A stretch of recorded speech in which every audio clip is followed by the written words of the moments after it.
Salam alaikum Mazoul Fillaoun, bonjour. Nos grands et excellentissimes guides suprêmes ont décidé de ne pas fêter le jour de l'indépendance qui devait se dérouler le 5 juillet passé, dans l'allégresse et le recueillement, comme on dit. Nous, on avait pensé, tout benoîtement, pauvres ingénus que nous sommes, que nous avons été et que nous serons vraisemblablement jusqu'à la fin des temps, que nos grands et excellentissimes guides suprêmes avaient décidé de ne pas gaspiller d'énergie pour mettre tout le paquet sur la commémoration du 1er novembre, jour du déclenchement de la révolution algérienne. Nous pensions donc, gros bénés que nous sommes, que nous avons été et que nous serons certainement jusqu'à la fin des temps, que nous devions faire notre plein d'allégresse et de recueillement pour le fameux 1er novembre. Or, ne voilà-t-il pas que nous apprenons, après 2,5 tonnes de démentis de toute provenance, depuis Sellel, depuis Saïdani, en passant par le vrai maquisard qui s'entortille la moustache, que notre armée, dont on nous rebâche les oreilles depuis 62, qu'elle est la digne héritière de la LN, n'allait pas parader au défilé du 14 juillet à Paris, sous la tribune du grand chef de nos grands et excellentissimes dirigeants. J'ai nommé François Hollande. Un étrange mélange d'ailleurs, soit dit en passant, que les noms et prénoms du bosso, di tutti bossi.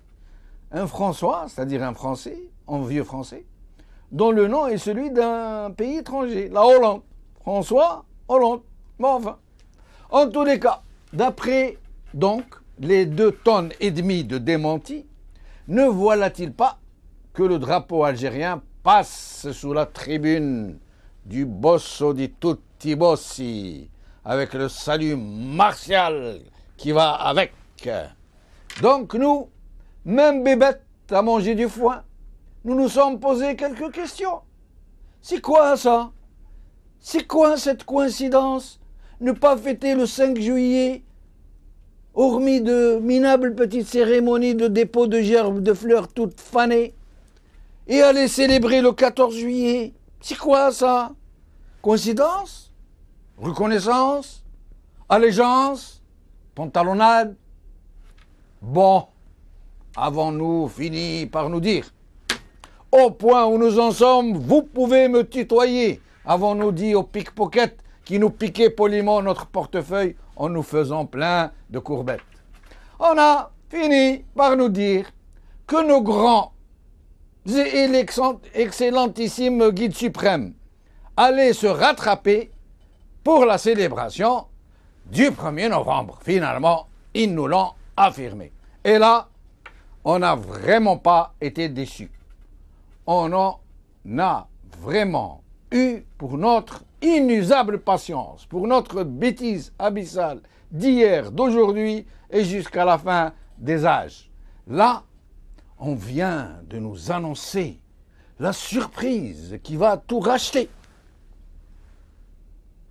qui va nous rendre notre fierté, notre dignité, nos espérances et même nos sous. Le prochain 1er novembre sera bel et bien fêté de la façon la plus digne de nos chouhadas qui soit. Le grand et excellentissime ministre des mots croisés et des collations a décidé de placer les festivités du 1er novembre 2014 sous l'ombre tutélaire et gigantesque du très grand et très excellentissime du très grand et très excellentissime Bouteflika 4. Ainsi, voici ce qu'a déclaré le grand et excellentissime ministre du journal télévisé et des billets sur TSA. Je le cite. C'est lui qui parle. J'en perds mes mots. Alors, qu'est-ce qu'il nous dit? Il nous dit ceci. Une grande exposition photo sur le parcours du Moujahid, homme de paix, de stabilité, de progrès. Le président Abdelaziz Bouteflika sera organisé à l'occasion de la célébration du 60e anniversaire du déclenchement de la révolution du 1er novembre 1954. Cette exposition d'environ 1600 photos sera organisée à Alger, Oran, Constantine et Adrar. Précisant, fin de citation, précisant, il précise, monsieur, il précise, que la première exposition aura lieu au Palais de la Culture à Qubba, Alger. Et déjà, comme une traînée de poudre, c'est la nuée des potentats locaux. Aucune ville ne veut être en reste. Toute l'Algérie est entrée en transe sous les bladers. Tous les maquignons de la politique réclament des photos de Bouteflika IV, à corps et à cri. Malheur à celui qui n'aura pas obéi à l'injonction non dite. Malheur à la ville qui n'aura pas tout pavoisé, toute la ville jusqu'aux toilettes publiques, pour celles qui en ont, pour les rares qui en ont, des posters de celui dont nulle mère n'a enfanté de pareil. Et Ramoul, Kim Il-sung peut aller se recoucher. Aujourd'hui, APS, célébration du 1er novembre 1954, grande exposition photo sur le président Bouteflika. Horizon, célébration du 1er novembre, exposition de 1600 photos du président Bouteflika. Al-Watan, le ministère de la Communication organise une exposition photo dédiée au président Bouteflika, rien que Bouteflika. Alors, avec nous aujourd'hui, donc, Zeynep Azzouz, universitaire à Constantine, et Faisal Mattaoui. Donc, comme il est question du ministre du tutelle de M. Faisal Mattaoui, nous allons commencer par lui. C'est Faisal Marhababik, merci de nous avoir rejoints.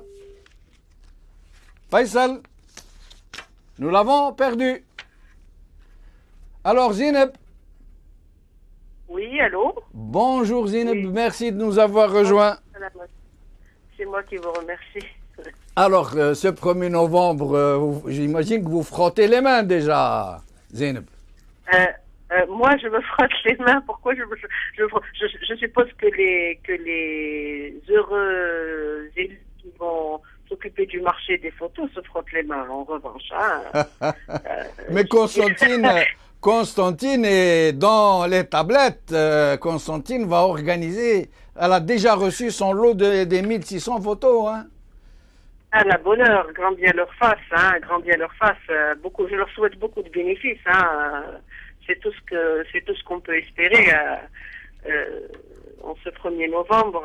D'ailleurs, je ne sais pas. Je me pose la question pourquoi 1600, hein, franchement.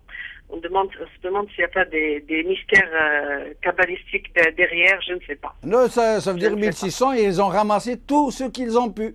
Peut-être ils ont été cherchés partout, sauf les photos, nous attendons. Ah, mais quand même, hein, j'y pense quand même, 1600, c'est un multiple de 4, c'est peut-être ça. Et puis ils auraient pu avoir plus, sauf il paraît qu'ils ont éliminé les photos. Par exemple, les fauteuils en fauteuil roulant, les photos où il fait le baisement à la reine Elisabeth, les photos où il protège François Hollande de ses deux bras pour qu'on ne le touche pas. Là, c'est des photos, vous êtes sûr qu'ils passent pas, elles passent pas. Hein. Tant mieux, tant mieux. Eh oui, on est en plein délire, en plein kermesse, tout est permis, tout est possible. Je ne sais pas pour comment. J'hésite vraiment. Moi, je me mets souvent je m'interdis souvent de commenter ce qu'ils font, parce que ça serait vraiment rentrer dans leur délire et ne pas s'en sortir. Nous sommes en face de gens qui n'ont ni point de vue, ni même idéologie, ni même est-ce qu'ils sont en train de foncer à tête baissée, est-ce qu'ils sont en train de naviguer à vue, est-ce qu'ils sont vraiment en train de provoquer les gens à max, est-ce que vraiment ils sont dans cet aveuglement qu'on n'ose même pas imaginer, mais dans les pires abîmes, je ne sais pas, mais fêter le 1er novembre en revenant à cette notion de moujahid, quand on baigne, quand on est en plein dans la trahison, dans les dossiers de faux moujahidines, dans une histoire qui n'a jamais, je ne dirais pas écrite, qui n'a jamais été, sur laquelle on n'a jamais voulu lever le voile, ne serait-ce que pour laisser les gens jeter un coup d'œil. Face à une génération, nous sommes quand même un pays où il y a, paraît-il, plus de 75% de jeunes ou 70% de jeunes. Que veulent-ils vraiment? Veulent-ils que dans 10 ans, on en arrive à ce que les jeunes générations crachent sur l'histoire révolutionnaire? C'est de la dépravation. Je ne trouve pas d'autres termes. Zeynep, ils nous ont fait le coup de ne pas fêter la fête de l'indépendance. On n'a pas compris. On s'est dit, mais qu'est-ce qui se passe là? Il y a un problème. En même temps, les avions français passaient sur le ciel algérien. Ça sentait un peu louche. Et puis, on apprend, des rumeurs sortent. On dit, l'armée algérienne va défiler 14 juillet. Quelques jours après la fête nationale algérienne. On s'est dit, c'est pas possible. Et puis ils sont tous mis à démentir. Celle-là, Saïd Dani, tout le monde. C'est jamais. Bon, on s'est dit, c'est pas possible. Là, ils dépasseraient pas. Et puis, ils ont défilé. Et alors, ils nous passent tout le temps, maintenant, avant, ils nous passaient pas les images du président malade. Pour qu'on dise, non, c'est pas vrai, c'est des rumeurs, il n'est pas malade. Et c'est les ennemis de l'Algérie qui veulent ramener l'OTAN. Et syrianiser et libyaniser le pays, qui disent qu'il est malade, il n'est pas malade du tout. Il n'a pas parlé pendant 3 ans. Oui, mais il n'est pas malade. La preuve, vous l'avez vu malade, vous? Alors eux, qu'est-ce qu'ils font? Ils nous le montrent malade. C'est comme je me disais, bon, vous croyez pas qu'il est malade? Ben voilà, il est malade, regardez-le. Et on se dit, mais qu'est-ce qu'ils veulent? Qu'est-ce qu'ils font? Où est-ce qu'ils vont? Et là, c'est pour ça que là, on nous dit, 1er novembre, c'est Bouteflika. Essayer de réagir à ce qu'ils font. On risque de rentrer, de devenir fou. Il n'y a aucune cohérence, il n'y a aucune logique, il n'y a aucune dignité, il n'y a aucune stratégie, il n'y a rien. Vraiment, on est dans l'abîme. C'est pour ça qu'il ne faut pas essayer d'expliquer ce qu'ils font. Restez avec nous, Zeynep, restez avec nous. Nous allons demander à Faisal Mattaoui, puisqu'il est question de son ministre de tutelle. Faisal, merci de nous avoir rejoints. Merci, bonsoir Jamel. Bonsoir Faisal, merci. À chaque fois, on vous perd, Faisal. Il faudrait qu'on vous trouve une solution. Hein. Absolument, parce que les communications téléphoniques n'ont pas beaucoup évolué. Je ne serais pas étonné. Malgré tout, je serais pas étonné qu'ils vous coupent. Même qui voisinage pas, nous, on est toujours en retard. Voilà. Dites-moi, Faisal, cette initiative de transformer les festivités du 1er novembre en spectacle de photos, de 1600 photos de Bouteflika 4, ça vous inspire quoi? Et c'est venu d'où? Et ça veut dire quoi? Vous savez, on se pose beaucoup de questions, mais je ne crois pas que les festivités du 60e anniversaire du 1er novembre soient réduites uniquement à ça, parce qu'on nous parle quand même d'un programme qui est en préparation par le ministère de l'Économie et le ministère de la Culture.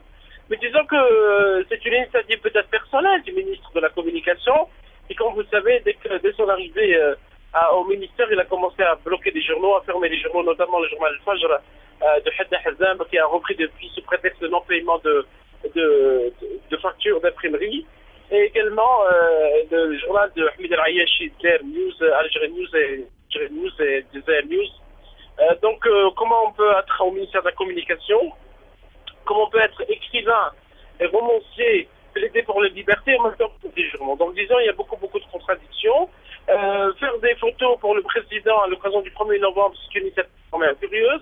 Et en même temps, le même ministre de la Communication, qui s'appelle Hamid Green, a annoncé un concours autour du 1er novembre. Je crois qu'on est toujours dans une espèce de confiscation, ne serait-ce que partielle de l'histoire. On est dans une espèce de réécriture toujours renouvelée, officielle de l'histoire.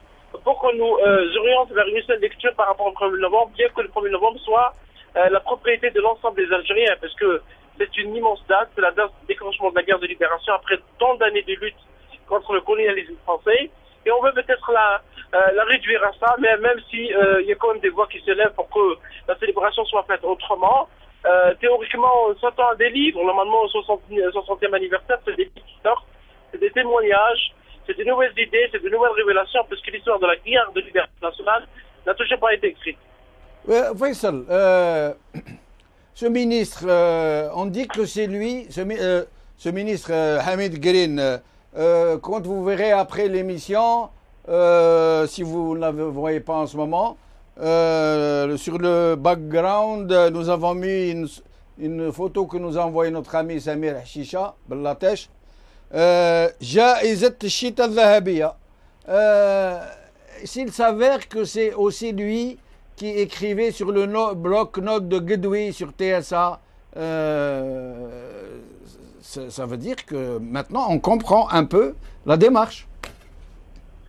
Pour ceux qui ont lu. C'est Hamid Green qui signe sous Guedoui, même si il a lui-même démenti cela par le passé. Oui. Mais disons que peut-être on est dans une, comment dire, dans un délire. Je crois la dame qui est avec vous, on a parlé. Il y a quand même un délire pour combler le vide, parce que nous sommes dans un vide politique. Il est vrai qu'il était question que le président fin septembre reçoive le dossier sur les amendements de la Constitution, et c'était une promesse de Ahmed Yahya, qui est directeur du cabinet à la présidence, et qui depuis cette date on ne voit plus. C'est lui-même qui a géré les consultations de la Constitution. Or, septembre est terminé quand on est entré dans le mois d'octobre, et le dossier sur la révision de la Constitution n'existe plus. Et on est donc face à un vide politique. Il n'y a pas de projet politique. Aujourd'hui, le FMI, Fonds monétaire international, avertit contre les vulnérabilités de l'économie algérienne, mais visiblement ça passe inaperçu. Et donc, on navigue à vue, et pour combler le vide, on va donc vers des festivités ridicules. Parce que le même ministre de la Communication a appelé, figurez-vous, les journalistes algériens, à travailler sur la Algérie, c'est-à-dire améliorer l'image de l'Algérie, c'est-à-dire qu'implicitement, un ministre de la République algérienne reconnaît que l'image de l'Algérie, je ne parle pas du pays bien sûr, Oui. de la nation ou du peuple algérien. Je suis en train de parler de l'image du pouvoir lui-même. C'est une image qui est très mauvaise à l'étranger. Donc pourquoi créer une agence pour améliorer cette image? Vous savez qu'à l'époque de Ben Ali, qui était un dictateur de Tunisie, il y avait une agence qui s'appelait l'agence tunisienne de la communication extérieure, dont la mission était justement d'améliorer l'image du régime. Et je crois qu'on est en train de revenir en arrière.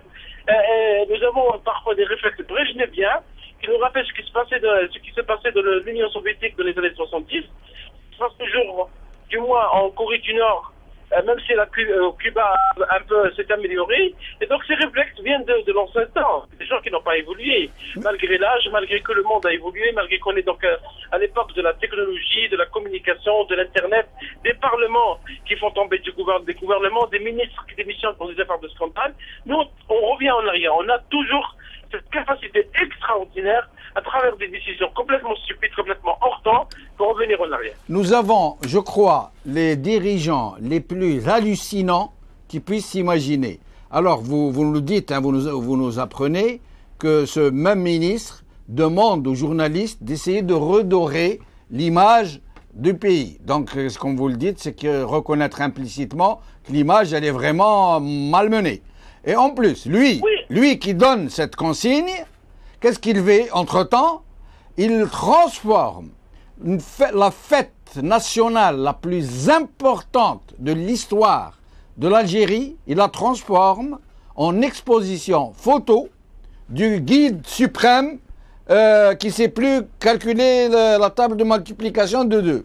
C'est quand même incroyable, c'est quand même effarant, c'est quand même, on a envie de monter sur la table, de se suicider, pour ne pas prendre trop de risques. Même si le suicide n'est pas bien, il faut jamais plaider pour ça, mais disons que c'est aussi la faute du parti de l'opposition, parce qu'on n'a pas entendu beaucoup d'opposants réagir à ça, réagir à cet appel. Je crois que, et je ne sais pas, sincèrement, Jamel, je ne sais pas si le président Bouteflika a demandé ça. Sincèrement, je ne sais pas si le président... Bon, là, ne doutez pas, moi je vous réponds. Là, Faisal, je vous réponds, moi, je prends la responsabilité de vous répondre.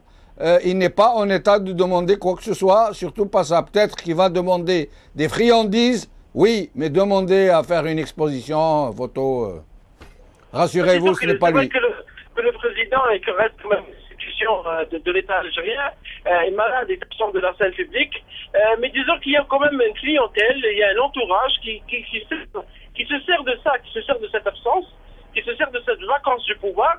Peut-être que même qu'on est allé vers un mandat pour qu'on ait cette situation et que des décisions soient prises en dehors de la présidence, ou peut-être sans que le président soit informé. Et c'est pour cela que l'urgence, il y a maintenant de revoir l'ensemble de la situation politique algérienne. Il ne faut pas qu'on continue de cette manière, parce qu'aujourd'hui, ça sera une exposition photo. Demain, ils vont fermer un journal ou une télévision, mettre des gens en prison.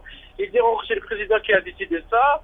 Demain, je ne sais pas qu'est-ce qu'ils vont débaptiser des rues au nom des martyrs de la Révolution pour les nommer avec des nouveaux martyrs qui sortent de nulle part.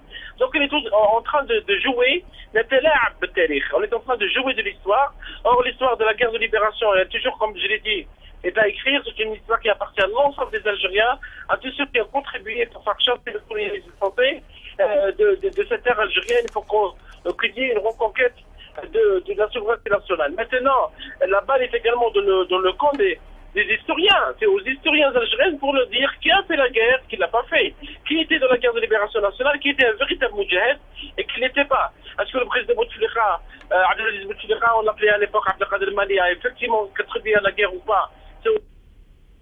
On a perdu, Faisal, on a perdu. Alors, Zineb,